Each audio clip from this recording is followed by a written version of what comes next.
Right now, more than 100 4-H students from across the state are getting an international lesson in agriculture. They're currently touring farms in Ireland. For many of these kids, it's a once-in-a-lifetime opportunity to see how farmers outside of the U.S. operate. It's also a once-in-a-lifetime trip for our own Karl Wiggers and Josh Meeks.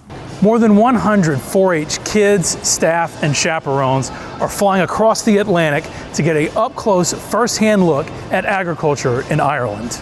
Louisiana 4-H is excited to take an international trip to visit Ireland, where we'll be looking at the agricultural systems there. We'll be focusing on farm to table and sustainable agricultural practices. Hannah Duvall, the head of 4-H Youth Development at the LSU Ag Center, says it's a trip that's been 18 months in the making.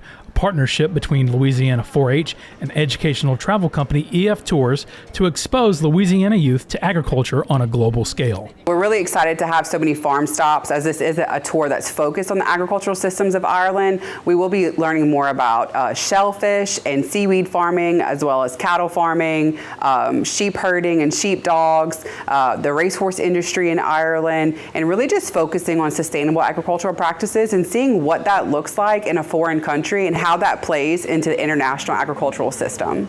For many of these high schoolers, it's their first time out of the country, and for both students and adults, it's an opportunity to see how farming looks in another part of the world. I'm excited to see kind of the way that livestock looks, with the scenery around it. It's very different than the flat pastures we have here in Louisiana, so it'll be a nice change of scenery. Twyla reporter Karl Wiggers is joining me to help tell these kids stories. There's the culture aspect of, getting a bunch of students, high schoolers overseas into another country, another continent to see different, landscapes. But there's also the agriculture and like what's going on there. What do they have there as far as commodities, climate? It's just totally different.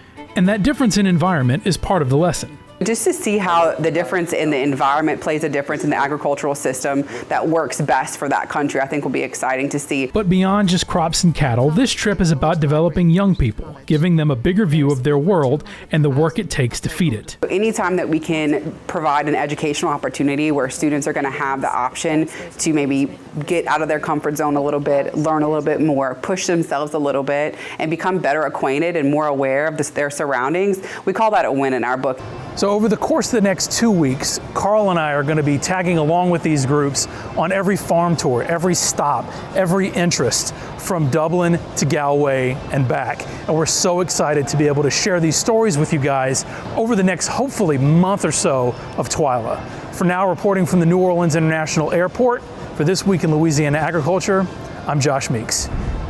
Now, Josh and Karl will be gathering stories on the Emerald Isle through the end of the month, and we cannot wait to see what they come back with. I'm sure they're going to come back with a lot of crazy stuff, including a shillelagh. I want a shillelagh. And a muzzle.